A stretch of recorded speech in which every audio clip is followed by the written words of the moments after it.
Hello नमस्कार दोस्तों, एक बार फिर आपका स्वागत है मेरे यूट्यूब चैनल स्टडी 51 में।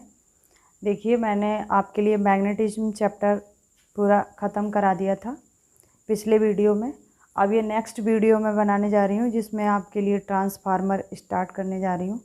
ट्रांसफार्मर अच्छे से पढ़ना है आपको, क्योंकि हमारा ये मेन टॉपिक है और मेन टॉपिक हमें बहुत अच्छे से आना चाहिए, इसीलिए आपको ये अच्छे से पढ़ना है और कॉपी पर नोट भी करना है पढ़ने के साथ साथ। ठीक है, तो देखिए आगे हम स्टार्ट करते हैं। इंग्लिश और हिंदी वालों की जो भी प्रॉब्लम है उसको ज़्यादा नहीं होने दूंगी, क्योंकि मैं हिंदी और इंग्लिश मिक्स ही पढ़ाती हूँ। तो फिर आप बाकी अगर ज़्यादा हिंदी में कोई प्रॉब्लम हो रही है किसी को तो आप देख लेना, कमेंट बॉक्स में मुझे बताना। तो फिर मैं आगे आपके लिए इंग्लिश टू इंग्लिश ही पढ़ाऊँगी, अगर हिंदी नहीं पढ़ना है तो। ठीक है, देखिए ट्रांसफार्मर में पहले तो आप इसकी लिखेंगे डेफिनेशन। डेफिनेशन क्या है, हेडिंग डालिए डेफिनेशन। डेफिनेशन में लिखिए क्या है, transformer is A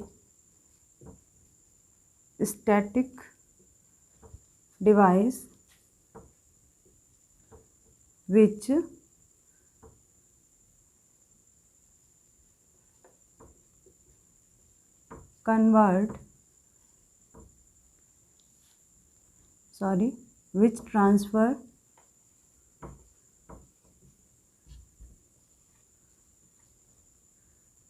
transfer AC current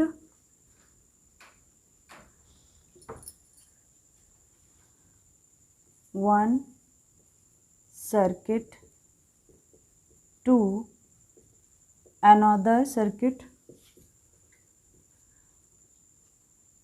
Transformer is a static device which transfer AC current one circuit to another circuit without changing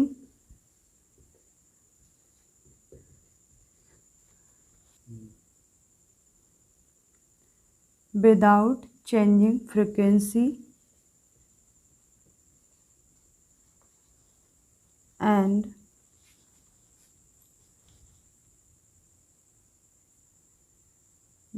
without changing frequency in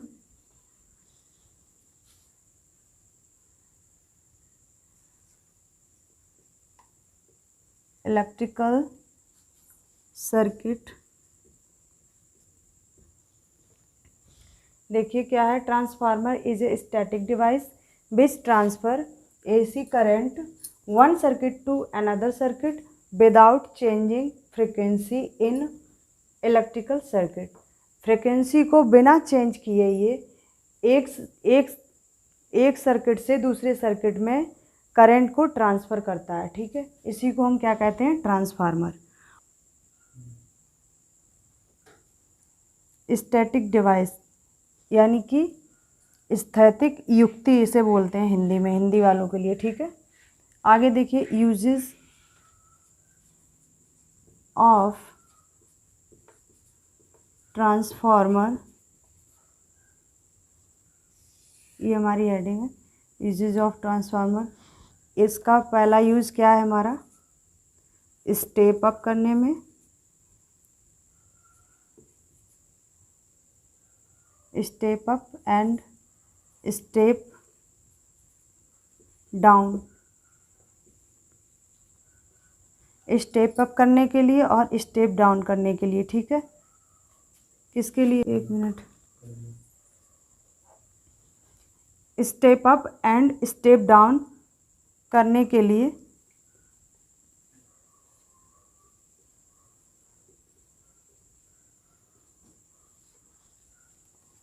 second है impulse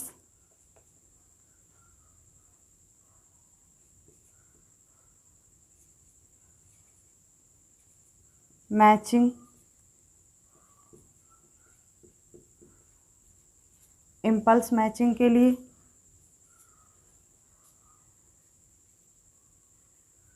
करने के लिए लिख लीजिए यहाँ पे, इम्पल्स मैचिंग करने के लिए।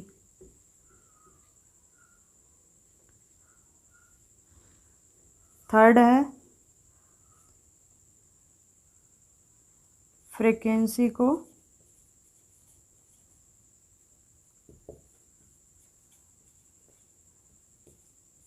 कांस्टेंट करने के लिए।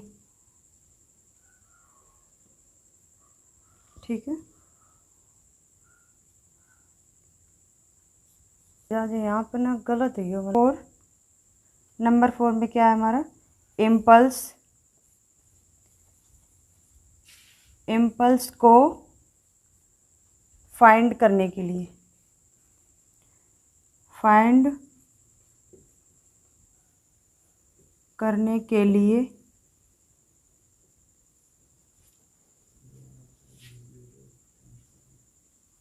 इम्पल्स को फाइंड करने के लिए कहाँ पर, रडार एंड डिजिटल कंप्यूटर में। ठीक है,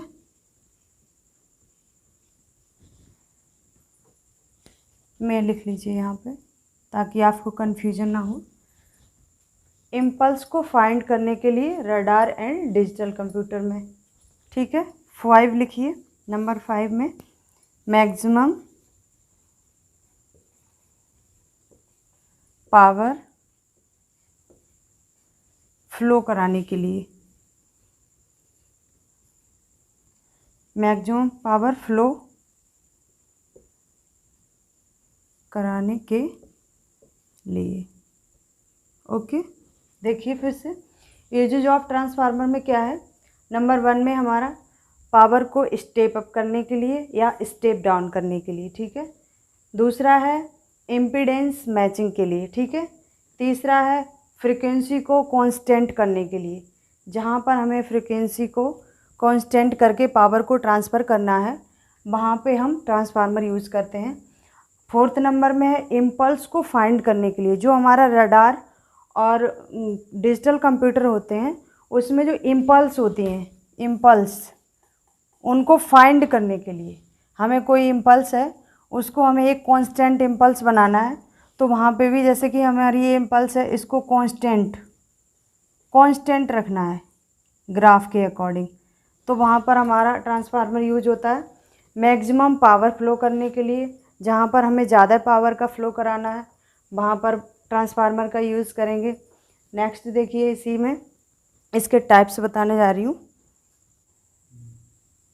देखिए types of transformer. Types of transformer में क्या है, नंबर 1 में पावर ट्रांसफार्मर, डिस्ट्रीब्यूशन ट्रांसफार्मर,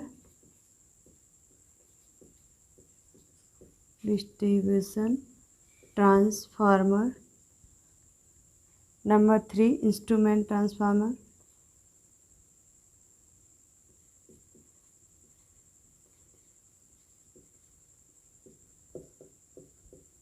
अब देखिए कंस्ट्रक्शन वाइज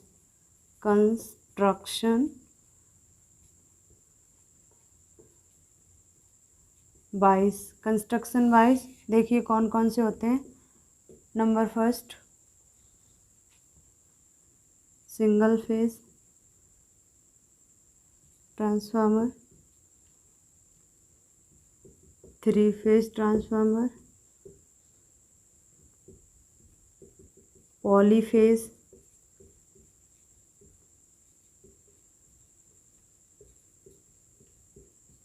देखिए क्या है कंस्ट्रक्शन वाइज है हमारा single phase transformer, 3 phase transformer, polyphase transformer. Next देखिए टाइप ऑफ ट्रांसफार्मर में क्या है, पावर ट्रांसफार्मर, डिस्ट्रीब्यूशन ट्रांसफार्मर और इंस्ट्रूमेंट ट्रांसफार्मर। अब देखिए कनेक्शन वाइज कितने टाइप के होते हैं, 3 टाइप के। कनेक्शन वाइज 3 टाइप के, single phase transformer, auto transformer, Scott connection, polyphase transformer. Construction wise कौन सा होता है, core type transformer, shell type transformer, air core transformer. इस तरह से ये 3 टाइप के ट्रांसफार्मर होते हैं, उसमें सब एडिंग है ये 3 टाइप की जो मैंने आपको बताया अभी। अब देखिए हमको कौन कौन सा पढ़ना है। एक पावर ट्रांसफार्मर पढ़ना है, डिस्ट्रीब्यूशन भी पढ़ना है और इंस्ट्रूमेंट भी पढ़ना है। इसमें सिंगल फेज पढ़ना है, ऑटो पढ़ना है, स्कॉट भी बताएंगे। ऑटो या स्कॉट वही एक ही बात है। इसके बाद हमें कोर टाइप पढ़ना है, सेल टाइप पढ़ना है, एयर कोर पढ़ना है। पॉलीफेज भी आपको पढ़ा दूंगी मैं। तो इस तरह से हमें ये सारे हमको पढ़ना ही है। जितने भी मैंने लिखवाए हैं टाइप्स हैं, इनको हमें ज़्यादा डिटेल में पढ़ना है। पावर और डिस्ट्रीब्यूशन और इंस्ट्रूमेंट को, सिंगल फेज को भी डिटेल में पढ़ना है और ऑटो को भी डिटेल में पढ़ना है। बाकी सब छोटे छोटे से ही हैं, तो आपको ये भी बता दूंगी अच्छे से। बाकी देखिए स्टूडेंट्स, अगर आपको कोई भी प्रॉब्लम आ रही है, अगर नहीं समझ में आ रहा है, तो आप मुझे कमेंट बॉक्स में ज़रूर बता दीजिए। तो मैं आपके लिए दोबारा भी पढ़ा सकती हूँ, दोबारा भी आपके लिए एक वीडियो डाल दूँगी, अच्छे से समझाने की कोशिश कर। नेक्स्ट हेडिंग हमारी है, हम ट्रांसफार्मर की अभी कंस्ट्रक्शन बनाने जा रहे हैं। उसके बाद उसकी वर्किंग समझाएंगे आपको। कंस्ट्रक्शन हेडिंग डालेंगे आप, कंस्ट्रक्शन। कंस्ट्रक्शन में आप पहले फिगर बनाइए। देखिए आपको कैसे फिगर बनाना है। बहुत कम टाइम में बहुत अच्छा फिगर बन जाएगा।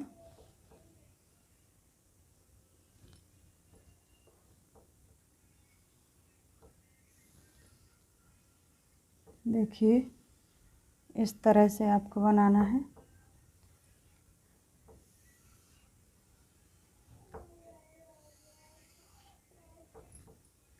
ये हम आपको एक नॉर्मली ट्रांसफार्मर समझा रहे हैं, कोर टाइप का, जिसमें 2 वाइंडिंग है। कोर है, ये हमारी कोर है जो CRGO की बनी होती है। CRGO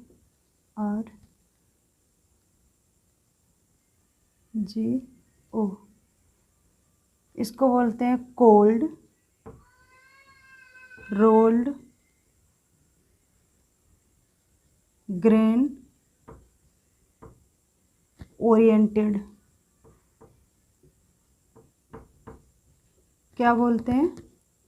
cold rolled grain oriented, grain oriented. ठीक है। अब देखिए यहाँ पर हम प्राइमरी वाइंडिंग करेंगे। ये हमारी प्राइमरी साइड है जहाँ पर हम प्राइमरी वाइंडिंग कर देते हैं। ये हमारे एंड टर्म्स की एक वायर ले लिया है, उसको हमने लपेट दिया है, इस पर बाइंडिंग कर दी है। अब देखिए सेकेंडरी वाइंडिंग पे हम वाइंडिंग करेंगे सेकेंडरी साइड में। देखिए इसमें भी एंड टर्म है। मान लिया हमने एनी टर्म लिए हैं दोनों साइड में, इसमें भी एंड टर्म है, इसमें भी एंड टर्म है, तो हमें दोनों साइड में एंड टर्म लेकर हमने बाइंडिंग कर दी है। ये हमारी प्राइमरी साइड है, इसको लिख लीजिए प्राइमरी साइड।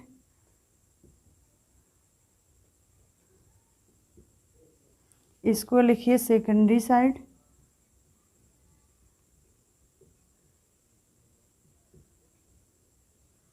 ठीक है, प्राइमरी साइड, सेकेंडरी साइड। ये हमारा यहाँ पर कोई वोल्टेज V1 है, सेकेंडरी साइड में हमारा V2 है। यहाँ पर हमारा EMF इंड्यूस होगा जो, वो E2 है सेकेंडरी साइड का, और प्राइमरी साइड का E1 है इंड्यूस्ड EMF। ये अप्लाई वोल्टेज V1 है, ये V2 है। ठीक है। अब देखिए ये हमारी जो कोर है, ये मैंने आपको बता ही दिया CRGO का बना होता है। ये प्राइमरी साइड है, ये सेकेंडरी साइड है। यहाँ इंड्यूस्ड EMF E1 है, यहाँ इंड्यूस्ड EMF E2 है। ये एन टर्म्स हैं दोनों के। ये मान लीजिए N1 टर्म्स हैं, सेकेंडरी साइड के N2 टर्म्स हैं, और ये V2 वोल्टेज है और ये V1 वोल्टेज है, अप्लाइड वोल्टेज। ठीक है। अब देखिए मैं इसकी वर्किंग को पहले आपको समझा दे रही हूँ, आपको, ताकि लिखने जब आप लिखेंगे तो और अच्छे से समझ में आएगा। तो पहले मैं आपको ये समझा रही हूँ क्या है। जब आप जब आप क्या करते हैं, ट्रांसफार्मर की प्राइमरी साइड में आप वोल्टेज अप्लाई करते हैं। प्राइमरी साइड में आप वोल्टेज अप्लाई करते हैं। प्राइमरी साइड कहाँ है, ये है। आप यहाँ पर वोल्टेज अप्लाई B1 कर रहे हैं। जब आप B1 वोल्टेज अप्लाई करेंगे तो हमारे जो एन टर्म्स हैं, ये हमारी वाइंडिंग प्राइमरी वाइंडिंग है, इसमें N1 टर्म्स हैं, N1 टर्म्स हैं। इस N1 टर्म्स में जो हमारा फ्लक्स प्रोड्यूस होगा, उस फ्लक्स प्रोड्यूस होने की वजह से जो हमारा EMF इंड्यूस होगा, ये हमारा फ्लक्स प्रोड्यूस होगा,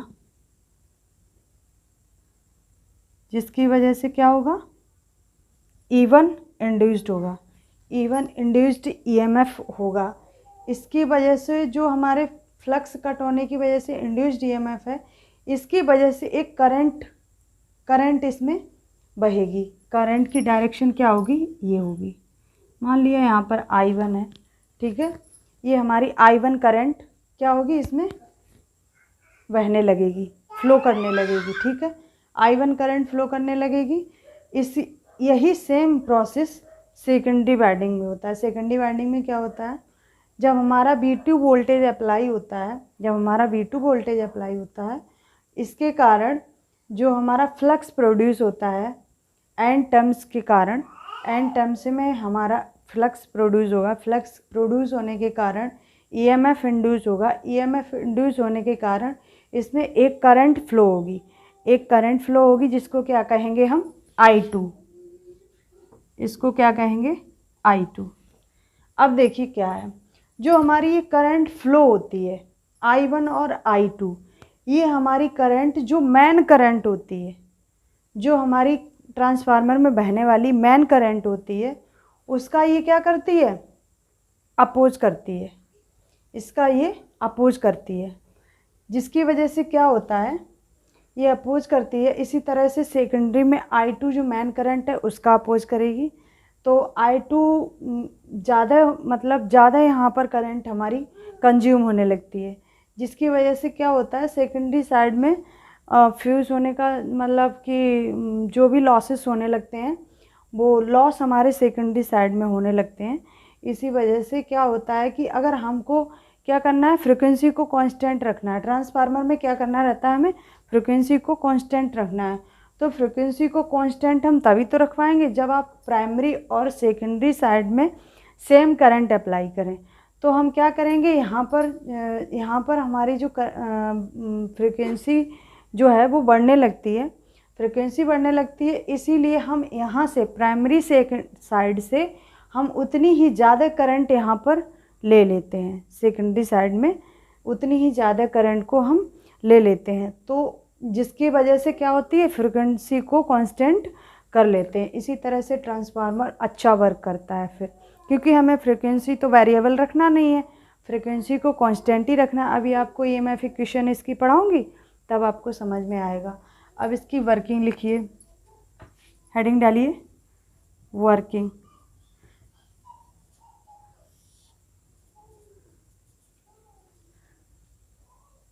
इसको मिटाना पड़ेगा इतनी।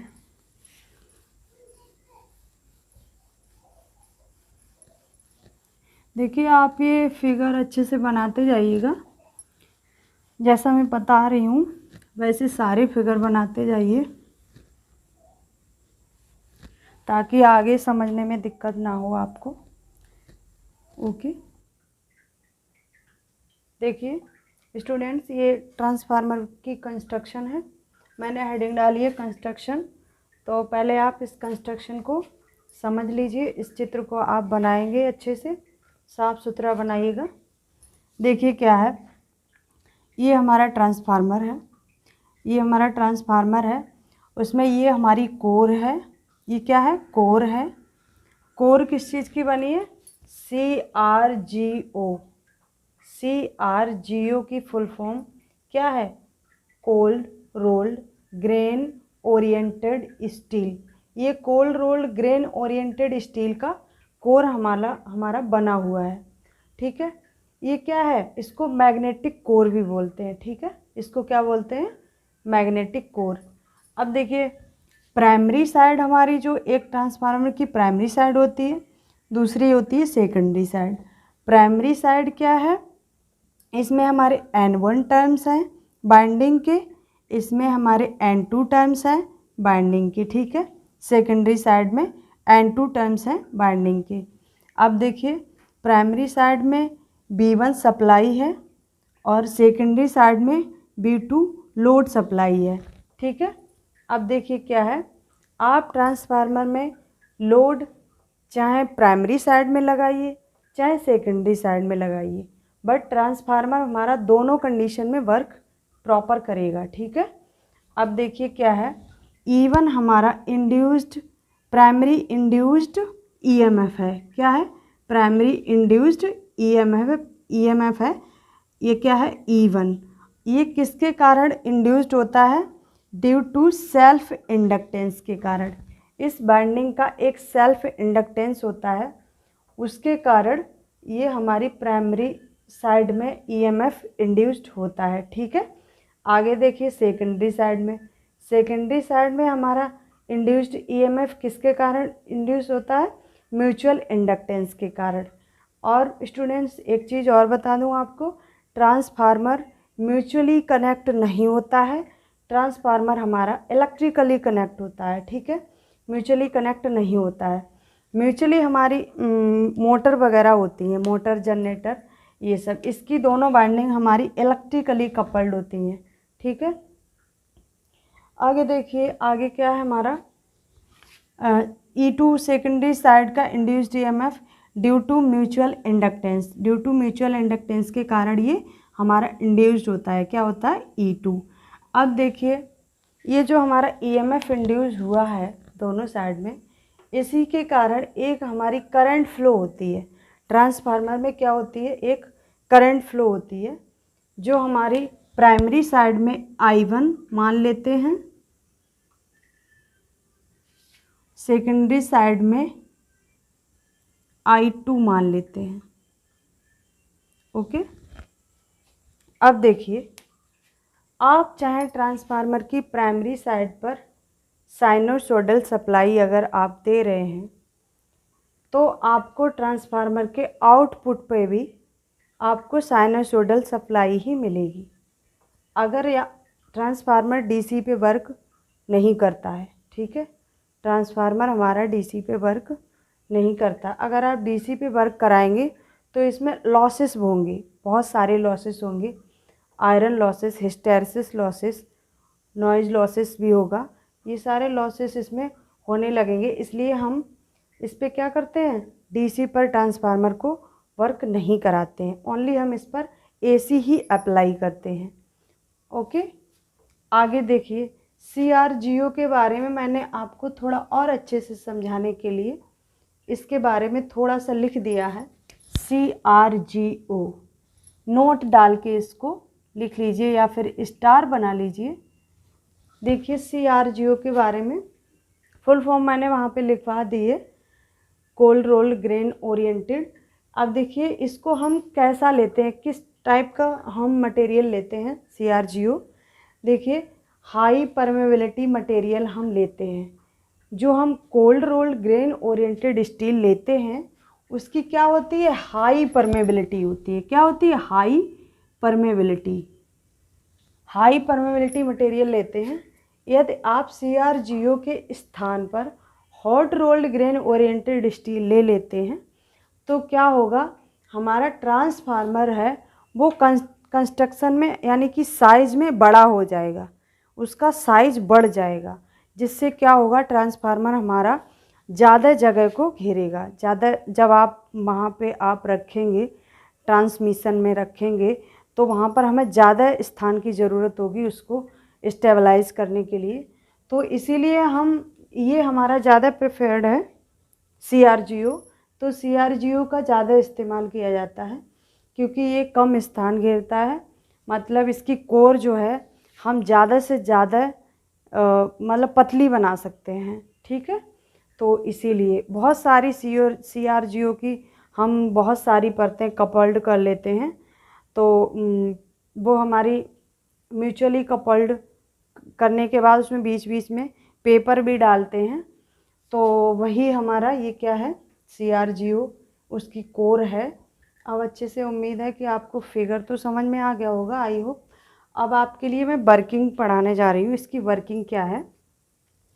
तो देखिए वर्किंग क्या है। जब ट्रांसफार्मर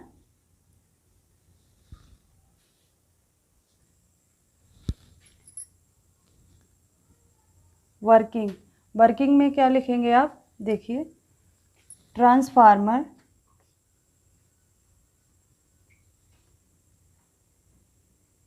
म्यूचुअल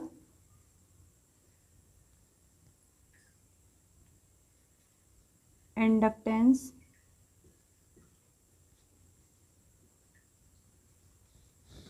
के सिद्धांत पर वर्क करता है। देखिए क्या है, ट्रांसफार्मर म्यूचुअल इंडक्टेंस के सिद्धांत पर वर्क करता है। यह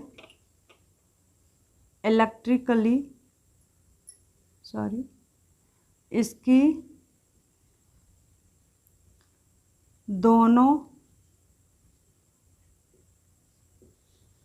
दोनों का मतलब ब्रैकेट में लिख लीजिए, primary and secondary winding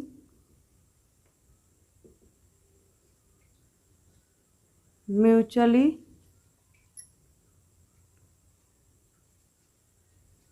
connect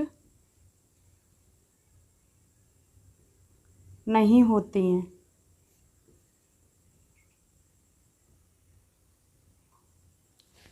mutually connect नहीं होती हैं ये दोनों, प्राइमरी एंड सेकेंडरी दोनों बाइंडिंग हमारी कैसी होती हैं, लिखिए म्यूचुअली कनेक्ट नहीं होती हैं।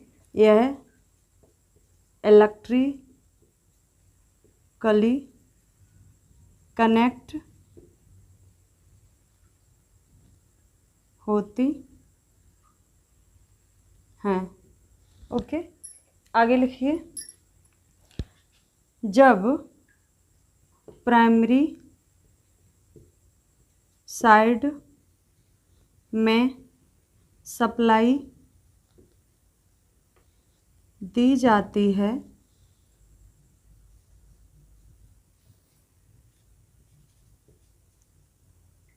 तो ट्रांसफार्मर की प्राइमरी बाइंडिंग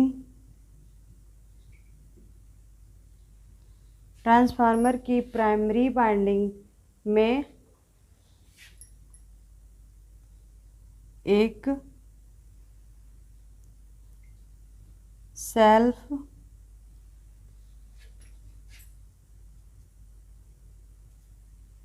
इंडक्टेंस के कारण EMF E1 इंड्यूस होता है।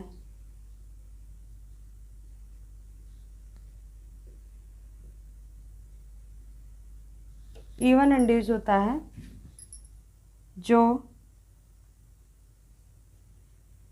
N1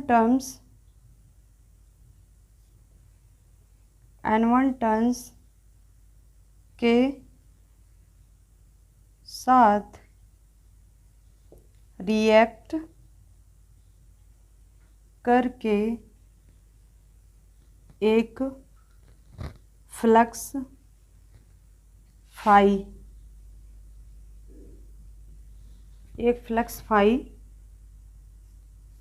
प्रोड्यूस कराता है। इस फ्लक्स के कारण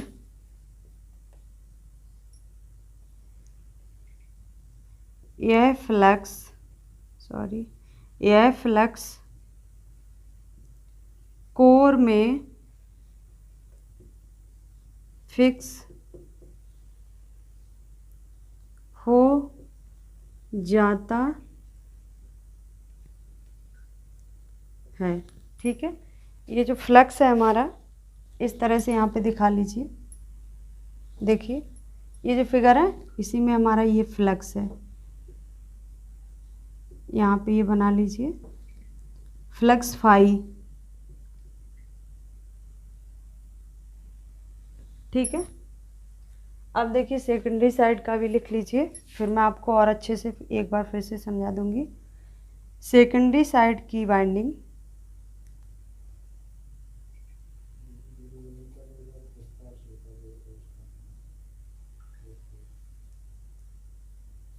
secondary side EMF E2 mutual inductance के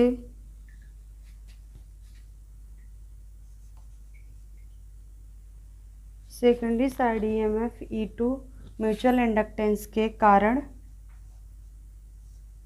प्रोड्यूस होता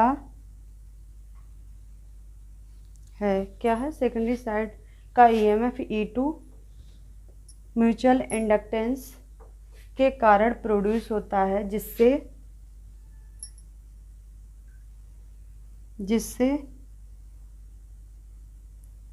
जिससे एक और फ्लक्स कोर में फिक्स हो जाता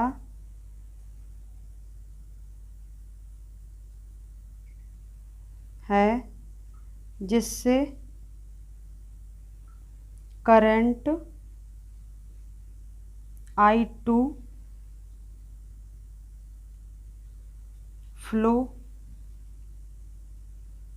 होती है। देखिए आगे और लिख लीजिए थोड़ा सा। I2 I1 दिखाया है मैंने, इतना लिख लीजिए पहले, आगे फिर इतना समझ लीजिए फिर से एक बार। क्या है देखिए, वर्किंग में यहाँ तक मैंने आपको अच्छे से समझा दिया था। वर्किंग में क्या है देखिए, ट्रांसफार्मर म्यूचुअल इंडक्टेंस के सिद्धांत पर वर्क करता है। Transformer works on the mutual inductance principle. ठीक है, इनकी दोनों प्राइमरी एंड सेकेंडरी साइड जो होती हैं बाइंडिंग, वो क्या होती है, म्यूचुअली कनेक्ट नहीं होती हैं। मैंने अभी आपको समझाया था, यह इलेक्ट्रिकली कनेक्ट होती हैं। ठीक है, लेकिन जब हम B1 जब प्राइमरी साइड में सप्लाई दी जाती है, जब प्राइमरी साइड में B1 सप्लाई दी जाती है, तो ट्रांसफार्मर की प्राइमरी वाइंडिंग में एक सेल्फ इंडक्टेंस के कारण EMF E1 क्या होता है, इंड्यूस होता है या प्रोड्यूस होता है, जो N1 टर्न्स के साथ, जो क्या करता है, N1 टर्न्स के साथ रिएक्ट करके एक फ्लक्स को प्रोड्यूस करता है, रिएक्ट करके एक फ्लक्स फाई को प्रोड्यूस करता है। इसको फाई मान लीजिए, फ्लक्स को फाई को प्रोड्यूस करता है। इससे क्या इससे ये फ्लक्स जो है हमारा कोर में फिक्स हो जाता है, जिससे यहाँ आगे थोड़ा सा लिखना भूल गई मैं, सॉरी, जिससे करंट I1 फ्लो होती है।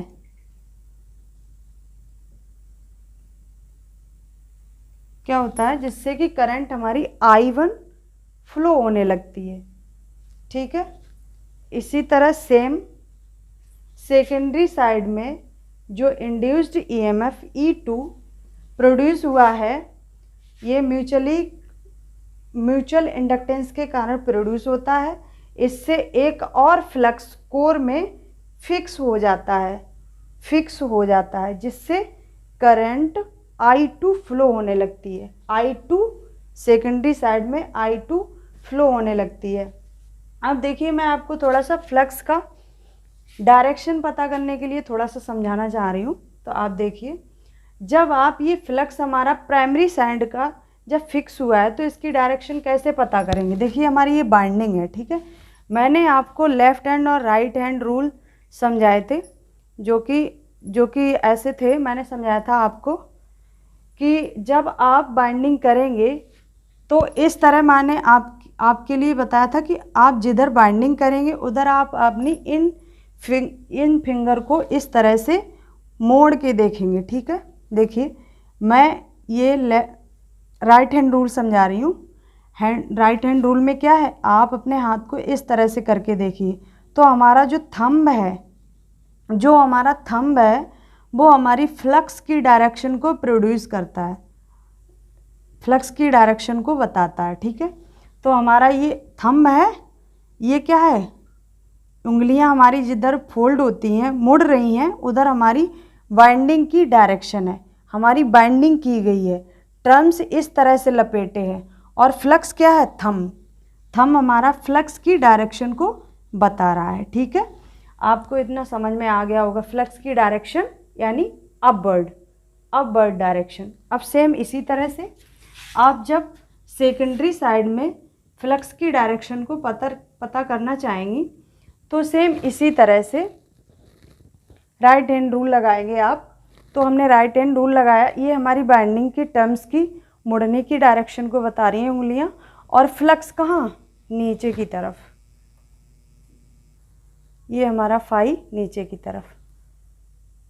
तो इस तरह से हमारा ये फ्लक्स जो है कोर में इसी तरह से फिक्स हो जाता है, ठीक है।